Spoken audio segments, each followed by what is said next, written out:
Tropical storm Hillary leaves California battered with heavy downpours and strong gales. Authorities say the storm forced schools and businesses to close as roads are inundated. More details on this later in the news. Good evening, I am Gianna Llanes. I am Nina Richie Alago Flores. This is Mata ng Agila International. Now for the headlines. Migrant Workers Chief Susan Toots Ople dies from battling breast cancer. Philippines joins Australia in conducting aerial drills in Palawan. Cambodian Parliament elects Hun Manet as the new Prime Minister. Former President Donald Trump to yield to authorities over election charges. And American sprinter Sha'carri Richardson makes history by winning the World Athletics 100-meter gold.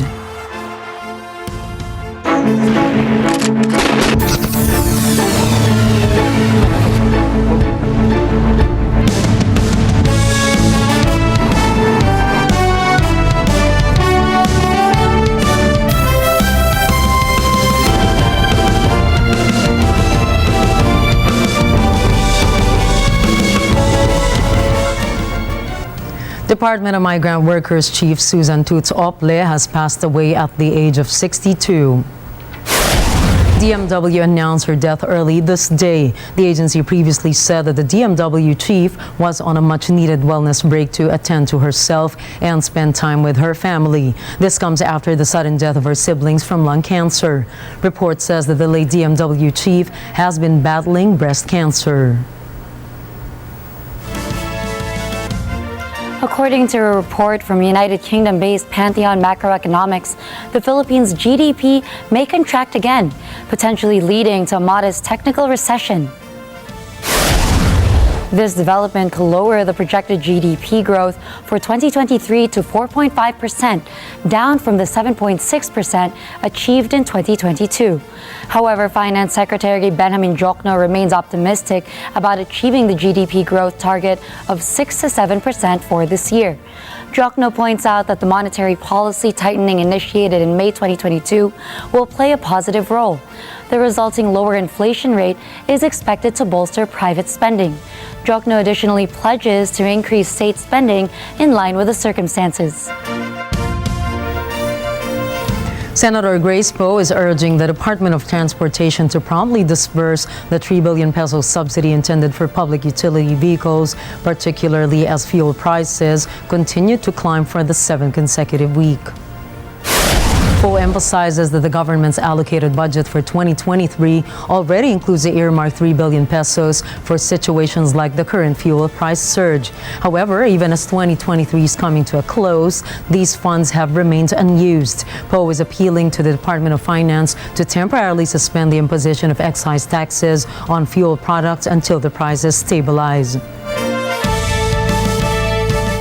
The Marcos administration is seeking more than 2 billion pesos for the prevention, treatment, and management of non-communicable diseases, particularly cancer, in the year 2024. Christina Gira tells us more. Department of Budget and Management Secretary Amena Pangandaman has indicated that this allocation aims to benefit around 18,000 cancer patients.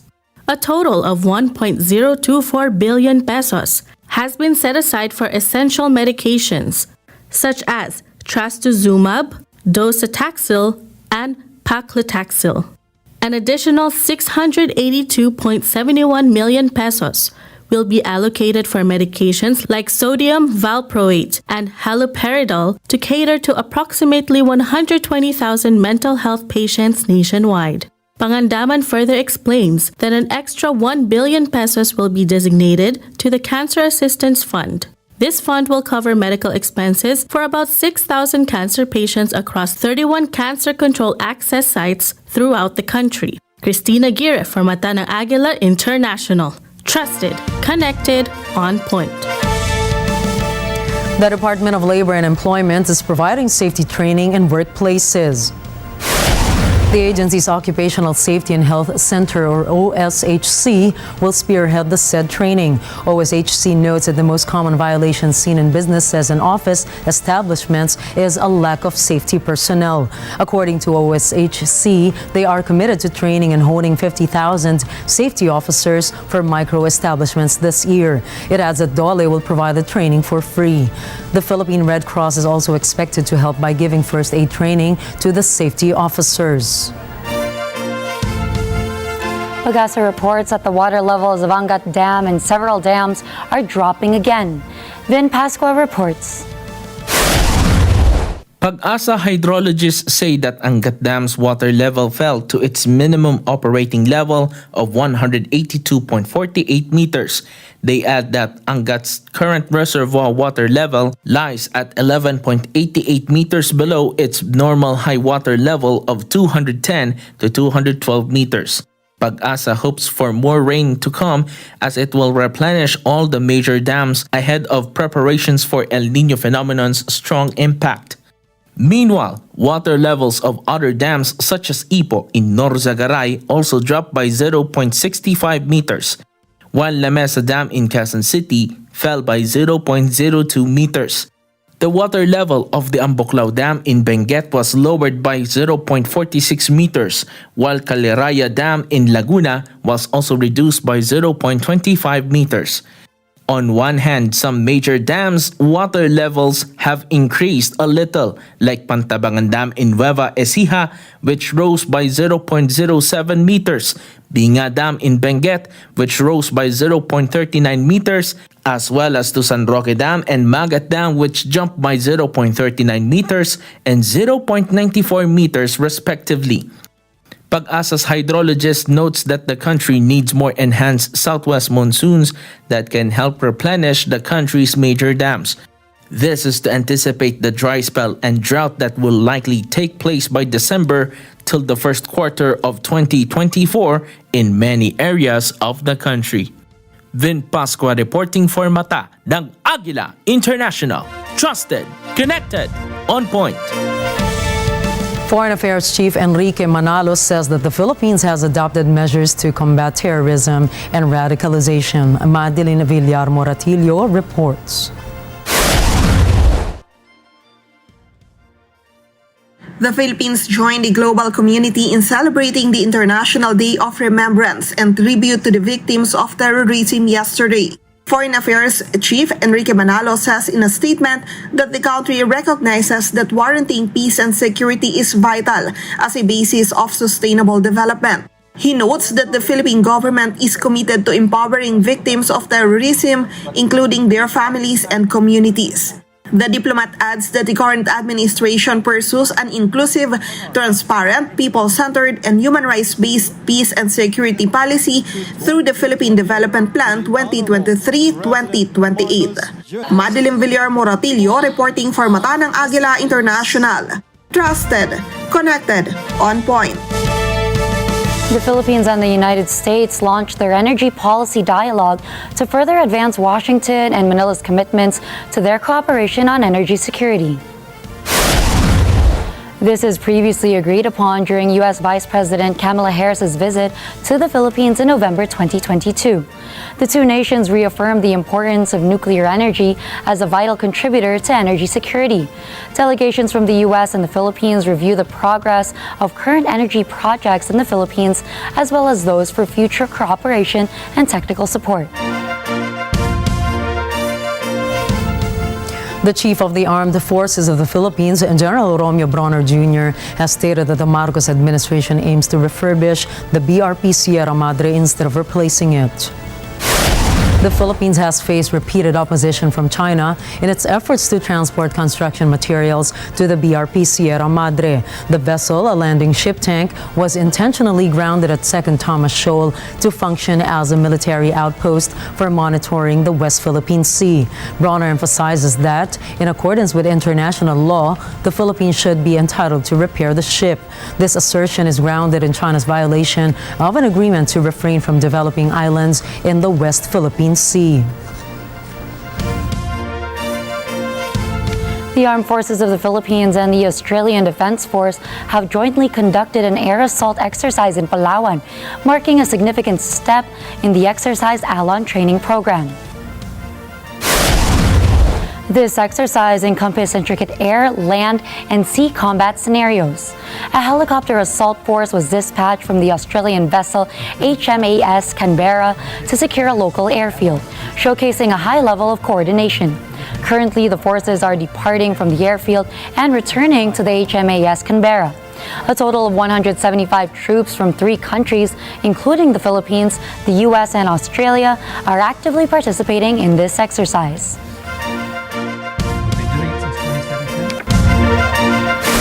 Coming up, Cambodia's National Assembly officially elects Hun Manet as the new Prime Minister. Thai's ousted PM is behind bars after returning from self-exile. And former President Donald Trump is set to surrender to Fulton County. Stay tuned for more stories around the globe when we return.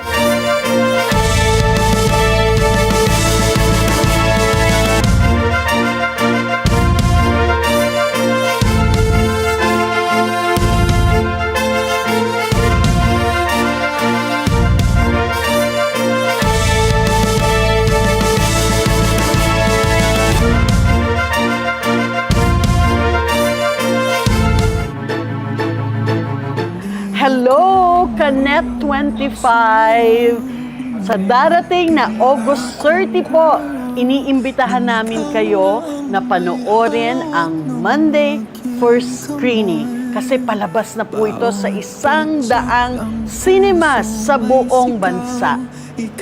Nako, promise po, pag pinanood ninyo to, hindi lang kayo matatawa, magagalit, mag-iiyak, mai-inspire, ma-inlove ulit.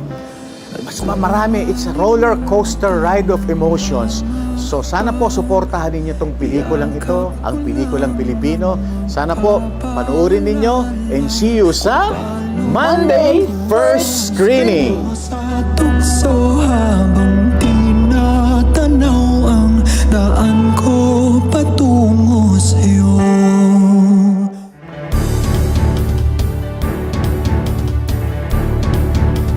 Best Public Affairs Program. And the star goes to Open for Business Net 25.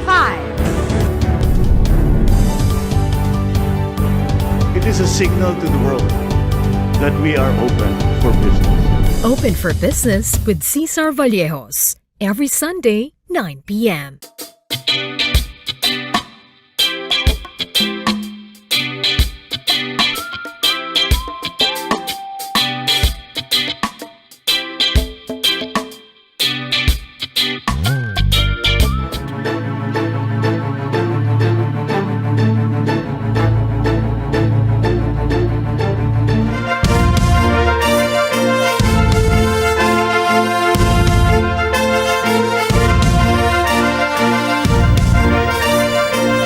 Welcome back to Mata ng Agila International. Taiwan withdrew from its role as observer from the Central American Parliament, or PARLACEN.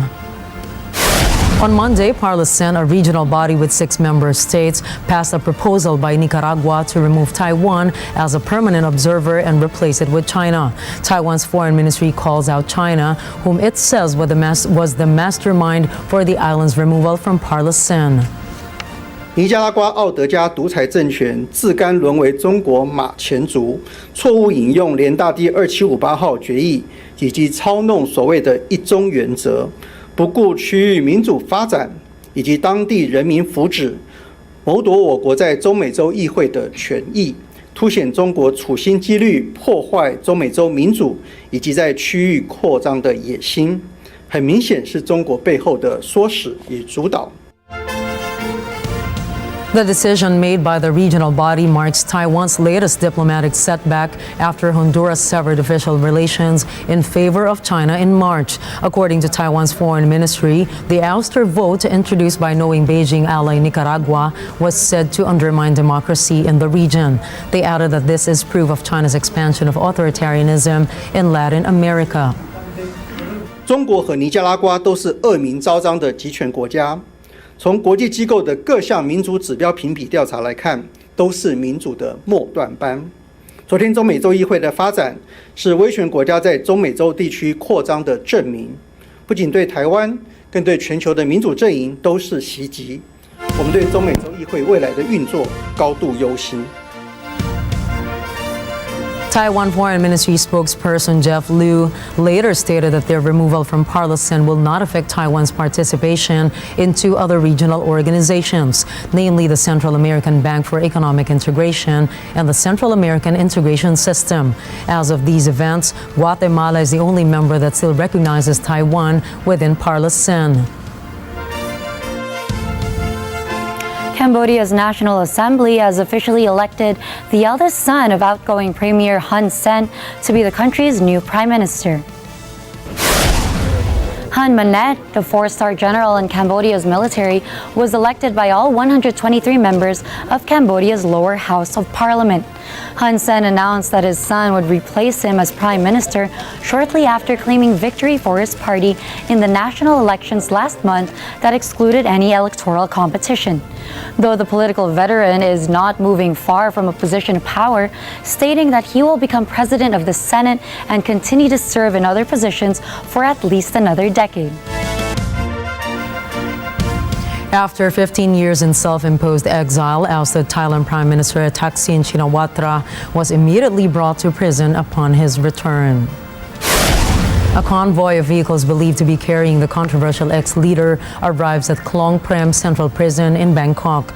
The event transpired just hours before the Thai parliament made a critical vote to install its party's candidate as the new prime minister. The divisive billionaire landed in a private jet at Bangkok's Don Muang Airport as hundreds of his supporters gathered to welcome Thaksin's return from his self-exile after he was ousted in 2006. More of his followers showed their support in front of the Supreme Court, where Thaksin was ordered to serve 8 years for 3 convictions passed in his absence. It remains unclear how long the 74-year-old would stay in jail. Thailand's lawmakers elect Pheu Thai Party's Srettha Thavisin as the kingdom's new prime minister, marking the end of a 3-month political deadlock. His election came hours after the return and immediate arrest of his party's founder, ex-Prime Minister Thaksin Shinawatra. The political deadlock began when House Majority Party Move Forward Party nominee Peter Lemjaronrat failed to win the support of legislators and was later suspended from parliament by the Constitutional Court. Srettha won by 374 votes, securing the majority support of elected lower house MPs and the junta-appointed senators, the same military force who deposed Pheu Thai Party figurehead Thaksin Shinawatra in 2006. Japanese officials say that Pyongyang plans to launch another satellite in the coming days. According to Japan's Coast Guard, North Korean authorities said that a launch may occur between August 24 and August 30. Japan's Coast Guard notes that the notice about the launch did not specify what type of satellite North Korea will put into orbit. The Japanese Coast Guard, however, believes that it may be a spy satellite. Pyongyang previously launched its first rocket carrying a spy satellite. However, it failed as it plunged into the sea after liftoff last May. Zimbabwe will hold presidential elections with 6 million registered voters eligible to participate on the 23rd of August. However, for many, the struggle to secure basic necessities like food takes precedence over politics. Bernadette Manuel has the details. A prevailing sentiment among the population is that the upcoming election is mere theater, offering no real potential for change. This skepticism was notably evident during the 2018 election when Emerson Mnangagwa pledged fairness only to deploy the military to quell protests when the election results were delayed and suspected of manipulation. According to a survey by research firm Afrobarometer, 54% of Zimbabweans believe that elections fail to empower voters, while the other half express concerns about the credibility of the election results. Widespread unemployment has forced a significant portion of the working-age population into informal livelihoods, such as street vending and small-scale enterprises like hair salons and car repair shops. Although many Zimbabweans recognize the need for change in government, they remain skeptical that this transformation will arise from the upcoming national election. Bernadette Manuel for Mata ng Agila International. Trusted, connected, on point. Russia's defense ministry has reported the destruction of a Ukrainian reconnaissance boat that approached Russian gas production facilities. Swift action was taken as a Russian fighter plane neutralized the boat, preventing any potential damage to the critical facilities. Moreover, a series of Ukrainian marine drone attacks targeting Russian warships in the Black Sea have been successfully repelled. Wagner Chief Yevgeny Prigozhin posts his first video address since orchestrating a brief mutiny in late June this year. Справедливость и счастье для африканских народов. Кошмарим ИГИЛ, Аль-Каиду и других бандосов. Берем на работу настоящих богатырей и продолжаем выполнение задач, которые были поставлены и которые мы давали обещание, что справимся. He reveals ongoing reconnaissance and search operations in Africa, implying that this mission has been sanctioned by Russia.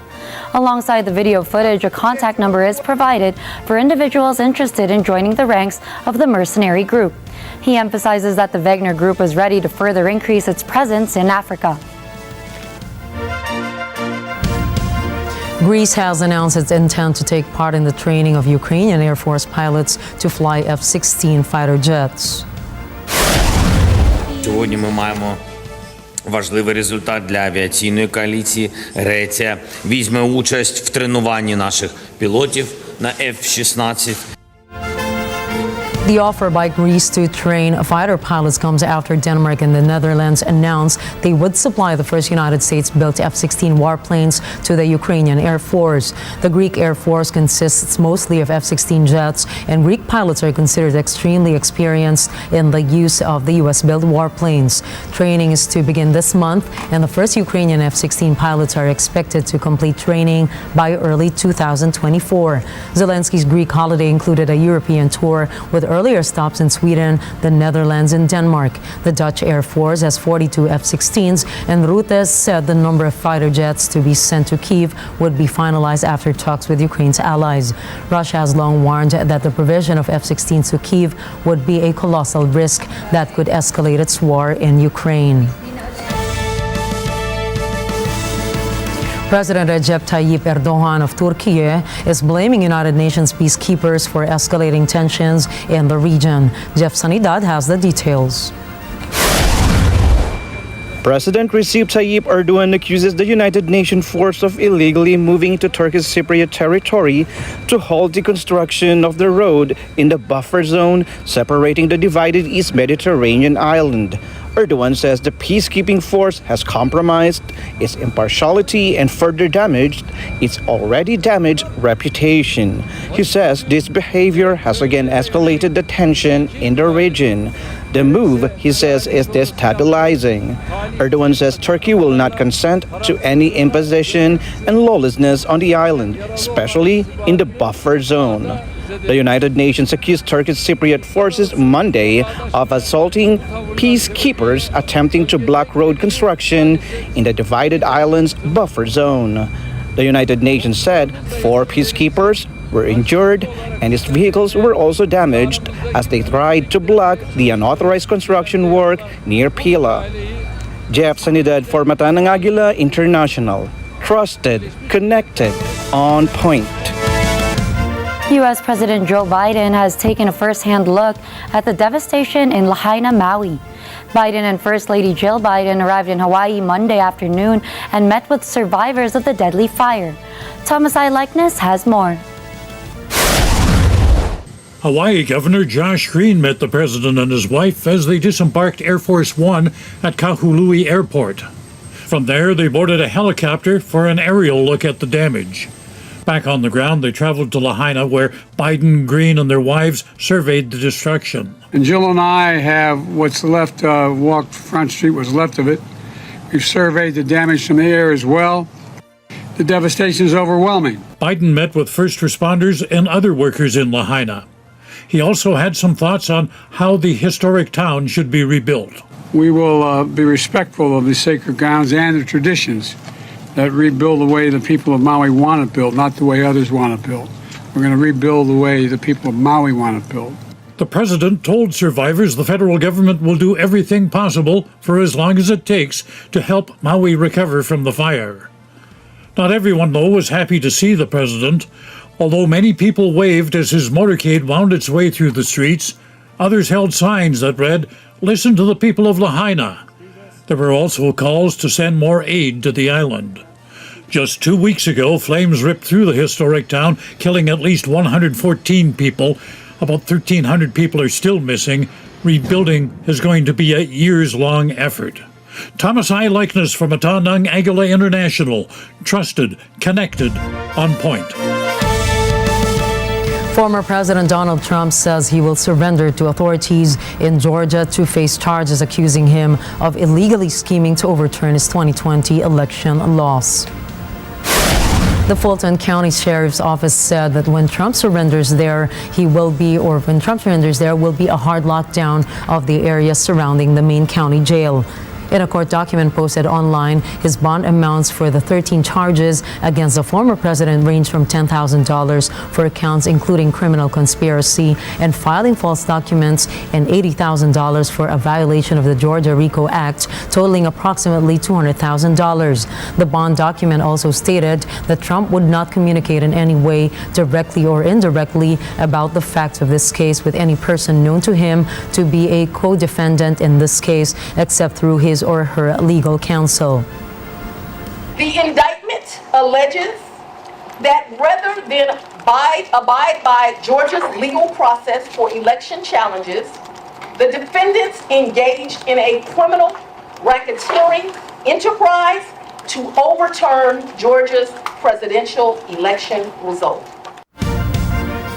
Fulton County District Attorney Fannie Willis has set a deadline for Trump and his 18 co-defendants to turn themselves in to be booked. The prosecutor has proposed that arraignments for the defendants follow during the first week of September. Trump denies wrongdoing in Georgia and in 3 other indictments, which have produced a total of 91 criminal charges. I am giving the defendants the opportunity to voluntarily surrender no later than noon on Friday, the 25th day of August, 2023.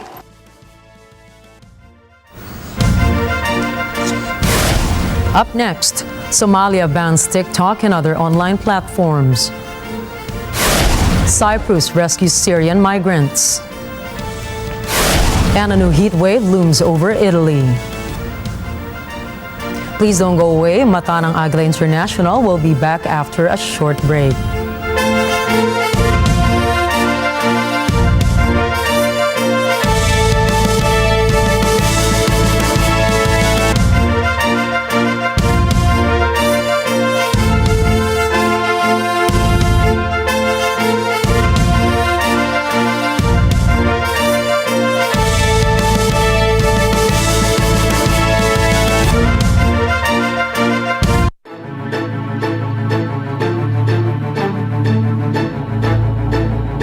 Nagmumotor ka, ang isang paa mo ay nasa hukay na. Takaw aksidente nga ba talaga ang pagmumotor? Padami po ng padami, Tito Sen, ang gumagamit ng motorsiklo. Kasama po nito yung pagtaas po ng bilang ng aksidente. Pasaway ba talaga sila?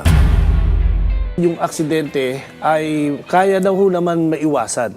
Ngayon, kung hindi ko kaya iwasan, kaya pong ma-minimize. Kasi kung fatal po, ulo ho ang madalas tamaan sa isang rider. Ang Pilipinas ay motorcycle friendly. Pagmumotor sa bansa, ligtas ba? Mag-reality check tayo.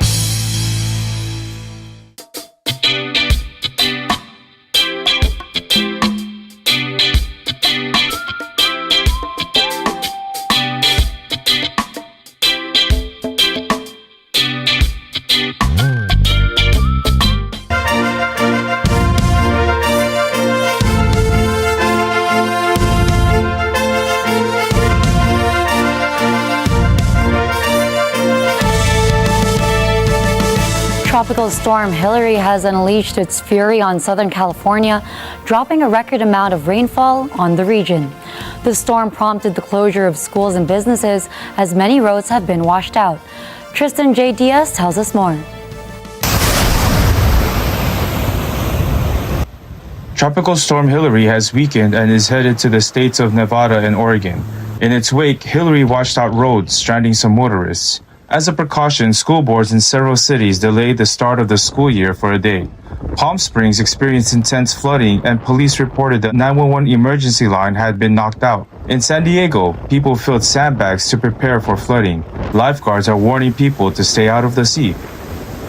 Authorities have closed Death Valley National Park in California because of flooding. Death Valley is one of the hottest places on Earth during the summer months. Damage is reported to be less than expected, but the U.S. National Hurricane Center is still warning of life-threatening flash floods in parts of the southwestern United States. Tristan Diaz for Mata ng Agila International.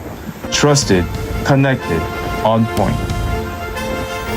Somalia has banned social media app TikTok, Telegram, and online betting website 1xBet over misinformation.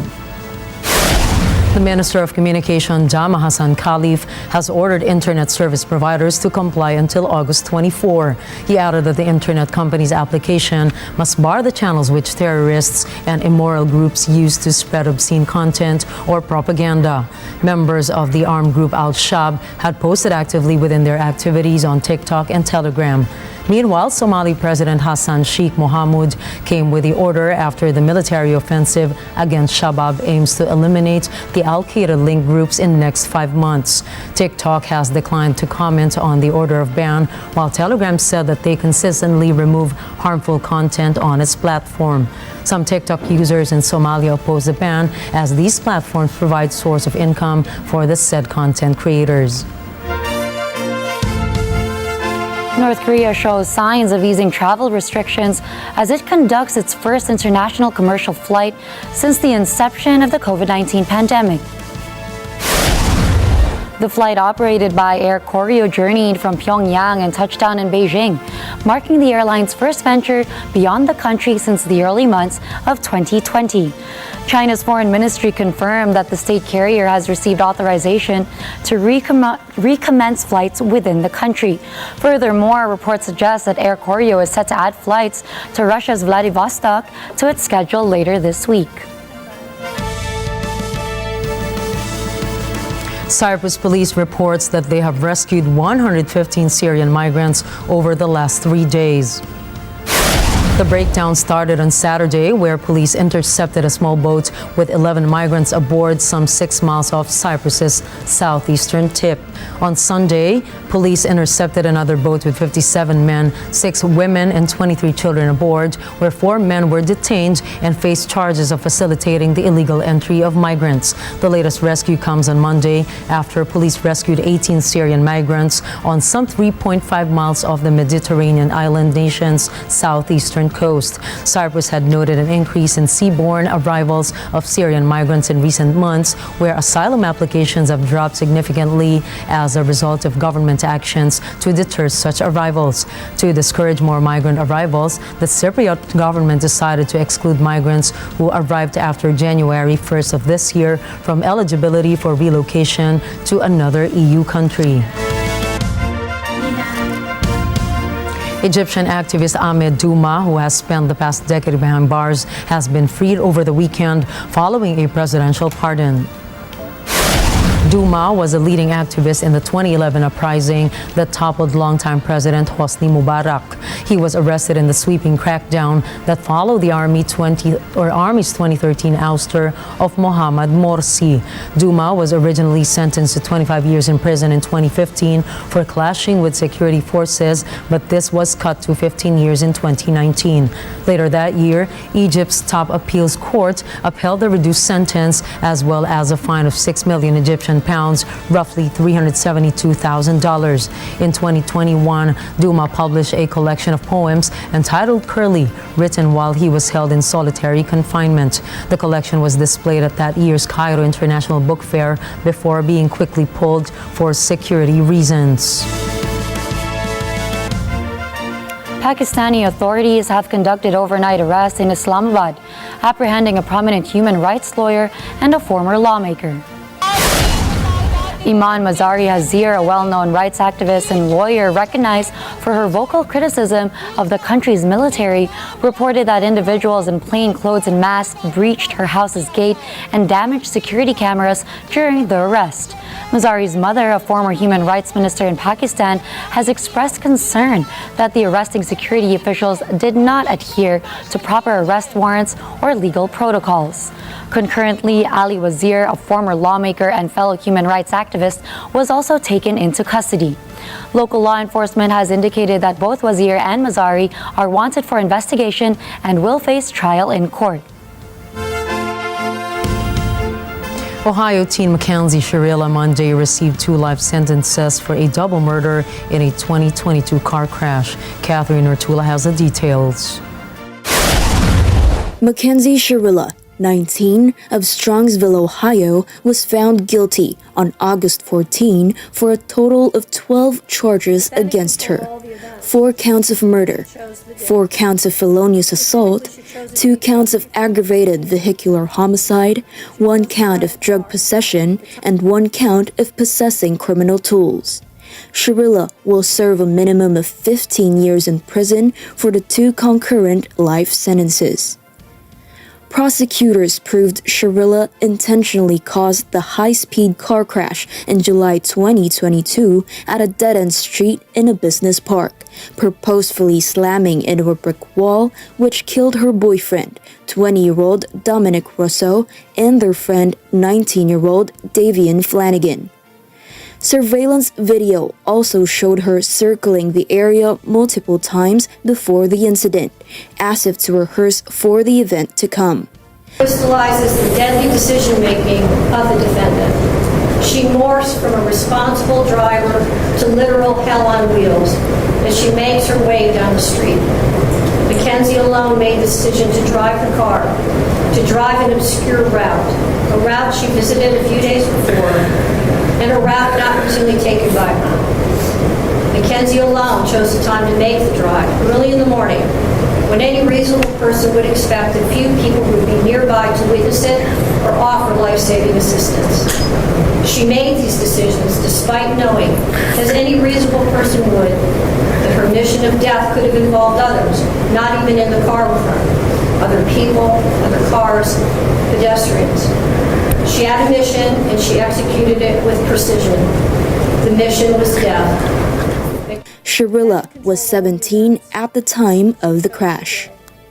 At her sentencing Monday, prosecutors said Shirilla showed a shocking lack of remorse when, after the crash, she asked if authorities could just suspend her license for 10 years.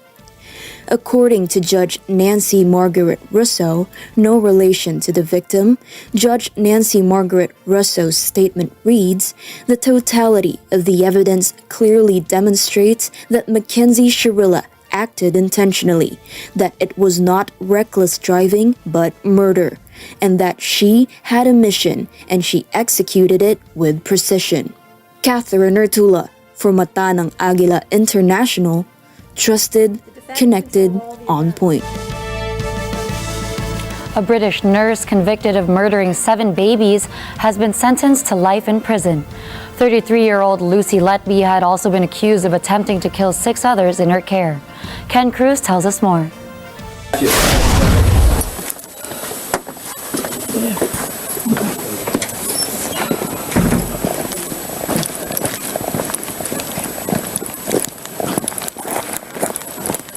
Put you in the back seat over here.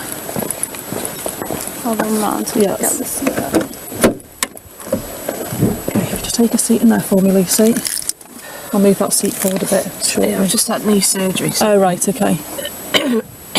What you're watching here is a police interview with Lucy Letby. Authorities arrested her in 2018 following a string of baby deaths at the neonatal unit of a hospital in northwest England between June 2015 and June 2016. In that 1-year period, she killed 5 baby boys and 2 baby girls, making her the most prolific child killer in UK's history. During sentencing, Judge James Goss noted Letby has expressed no remorse. Over a period of just under 13 months, you killed 7 fragile babies and attempted to kill 6 others. Some of your victims were only a day or a few days old. All were extremely vulnerable. They were in a hospital where others were striving to provide them with dedicated medical and nursing care.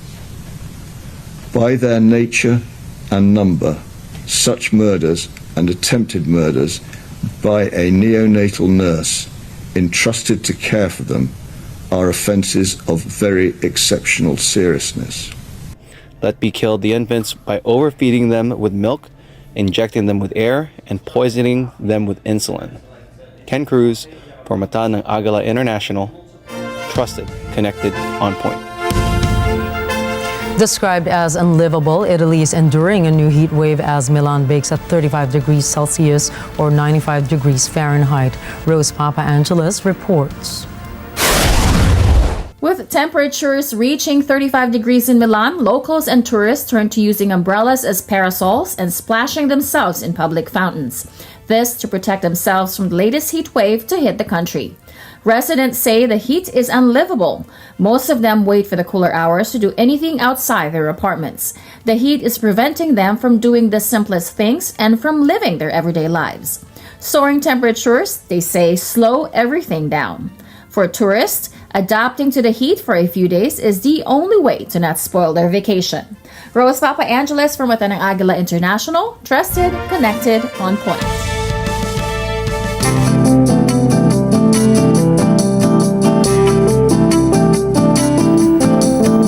Japan will start releasing water from the stricken Fukushima power plant into the Pacific Ocean on Thursday.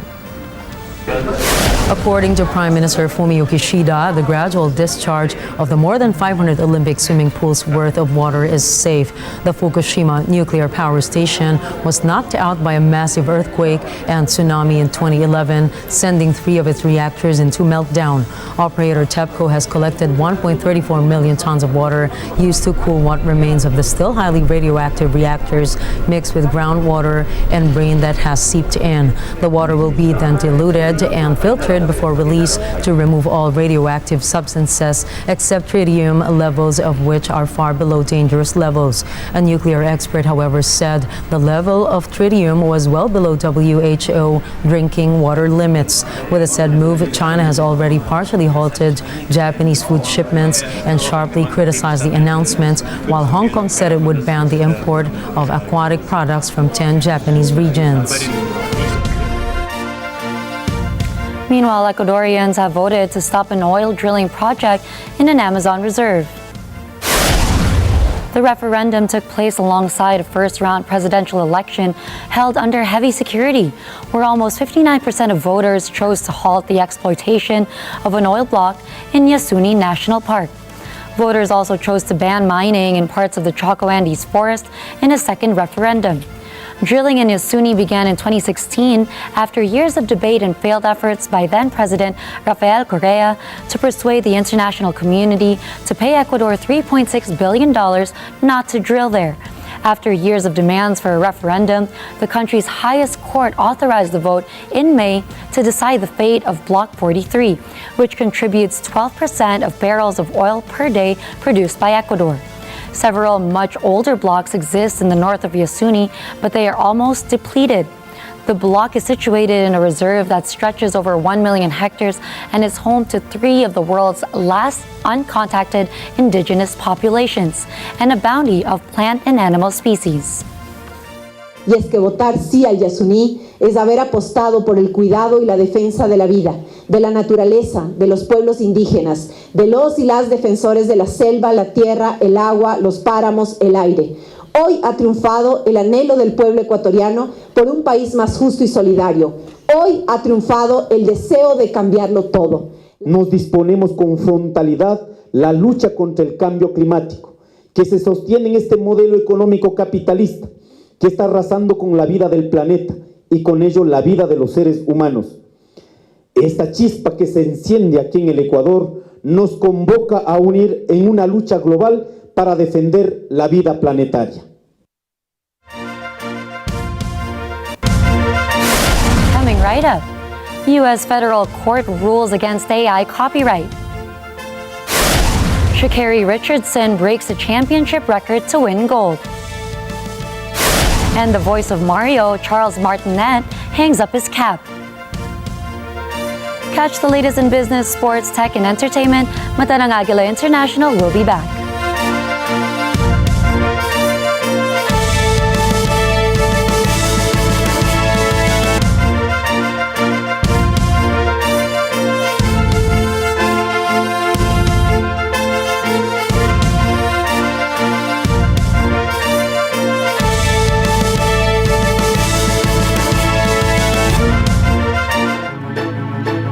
Kwentuhang makaka-relate kay you. Menopause.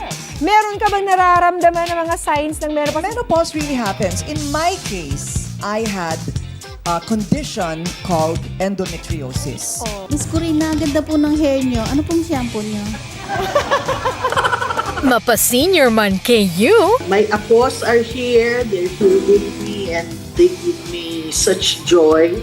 And so, kung hindi ako magtatrabaho, how could I spoil them? O Gen Z? Nar is actually an accent from Australia. So like when you say no, you don't say no. They say nar. Bida kayo dito. Shamay! So, let's just always choose to be kind. Kada umaga!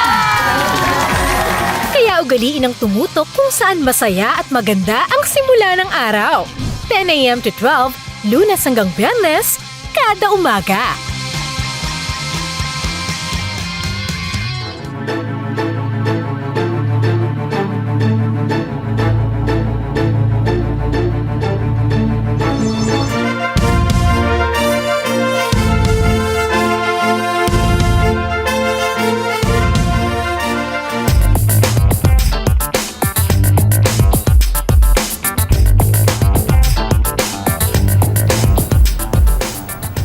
A judge ruled that generative AI artworks will not be protected under copyright law. Stephanie Mayo has the data. A federal court ruled on August 18th that an AI-generated artwork cannot be copyrighted on the grounds that copyright law only extends to human beings. United States District Court Judge Beryl A. Howell for the District of Columbia was presiding over a lawsuit against the U.S. Copyright Office. The judge sided with the office, who refused to do a copyright to a man named Stephen Thaler for an artwork generated by artificial intelligence, which was created using the creativity machine algorithm Thaler had created. Thaler had tried multiple times to copyright the image, but he was repeatedly rejected until in June 2022 when he finally sued the Copyright Office. But in her decision, Judge Howell wrote that human authorship is a bedrock requirement of copyright and pointed out that Thaler stated in his copyright application that he was not directly involved in the generation of the AI artwork. Thaler, the founder of Imagination Engines, an artificial neural network technology company, plans to appeal the case. Stephanie Mayo for Mata ng Agila International, trusted, connected, on point.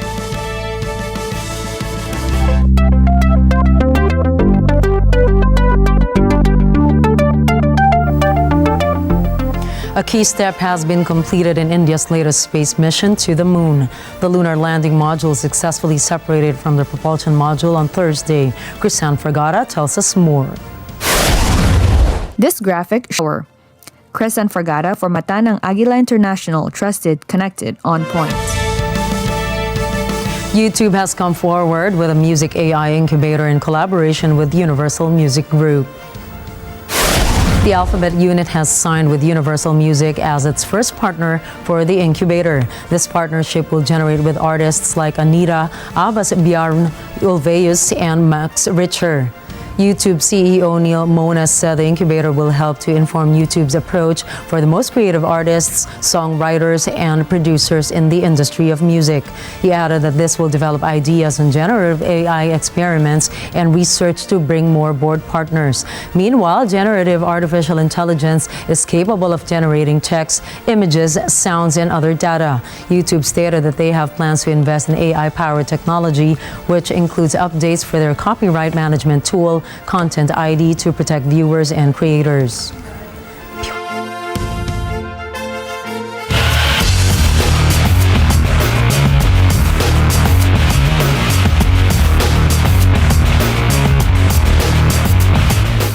English Premier League football returns for a new season, which sees Chelsea lose to West Ham 3-1.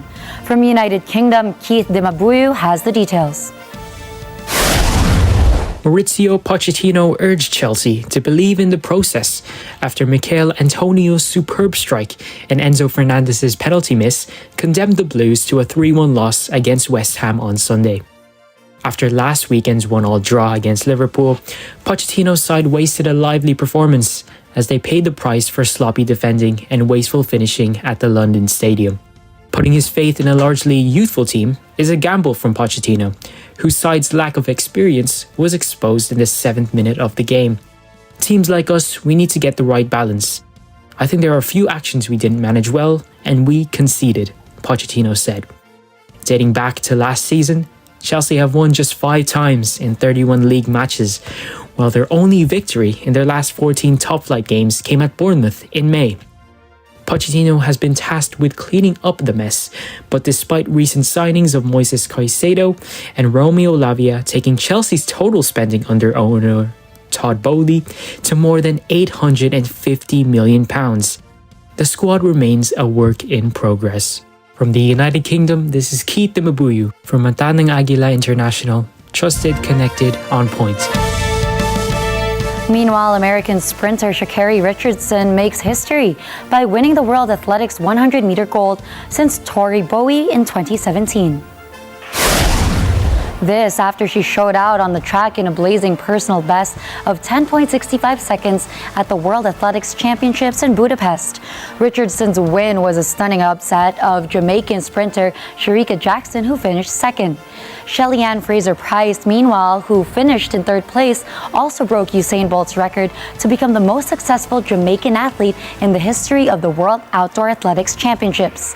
It was a remarkable run for the 23-year-old Richardson, who was barred from the pandemic-delayed Tokyo Olympics in 2021 after testing positive for marijuana use. She then saw her hopes of challenging for a medal at last year's World Championships in Eugene go up in smoke when she failed to qualify in the U.S. trials.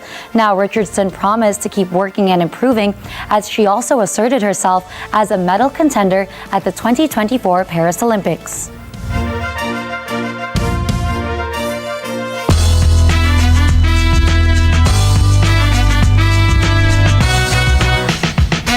Charles Martinet steps down as the voice actor behind Nintendo's famous character Mario after 27 years.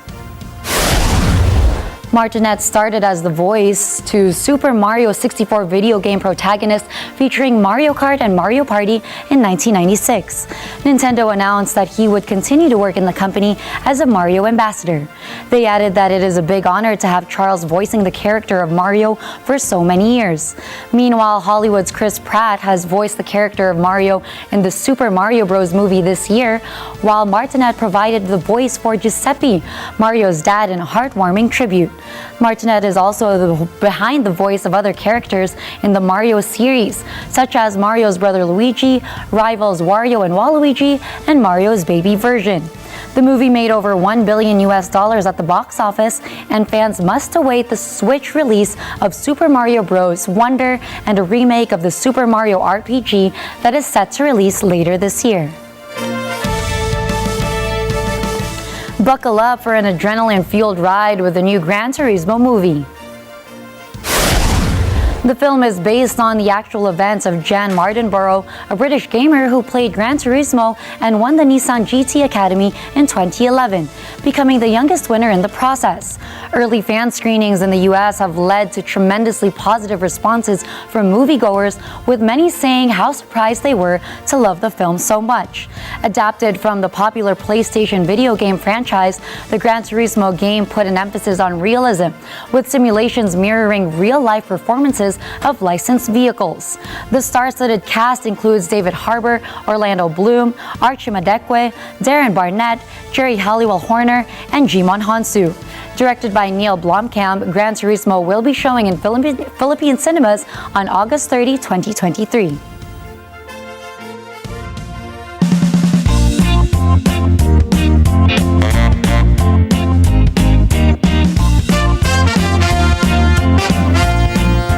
In Washington, D.C., giant panda Xiao Qi Ji is celebrating his third birthday. Ralph Cornell has that story.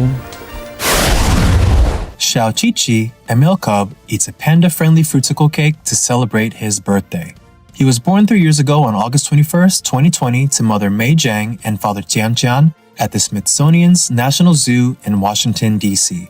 His name, Xiao Qi Ji, translates as Little Miracle in English. Giant pandas like Xiao Qi Ji have digestive systems more similar to that of a carnivore than an herbivore. Much of what they eat is passed as waste. According to Smithsonian's National Zoo and Conservation Biology Institute, a giant panda needs to consume a comparatively large amount of food to get all of his nutrients. That is from 70 to 100 pounds of bamboo each day. To obtain this much food means that a panda must spend 10 to 16 hours a day foraging and eating. Hooray for birthdays! Xiao Qi Ji gets to add this fruitical cake to his diet today. The rest of a giant panda's time is spent mostly sleeping and resting. Ralph Cornell from Matanang Agila International, trusted, connected, on point. Happy third birthday, Xiao Qi Ji. Happy birthday! And for today's motivation, here's a quote from American agriculturalist George Washington Carver. Resolve to be tender with the young, compassionate with the aged, sympathetic with the striving, and tolerant of the weak and the wrong. Sometime in life you will have been all of these. You know, it's just really connecting with the people around us, because we all do go through the same things, just at different points in life. Exactly. Never ever fail to see the flip side of things. And that's a wrap for tonight's news. Catch the latest updates on our social media channels. I am Gianna Llanes. I am Nina Richie Alago Flores. This is Matanang Agila International. Trusted, connected, on point.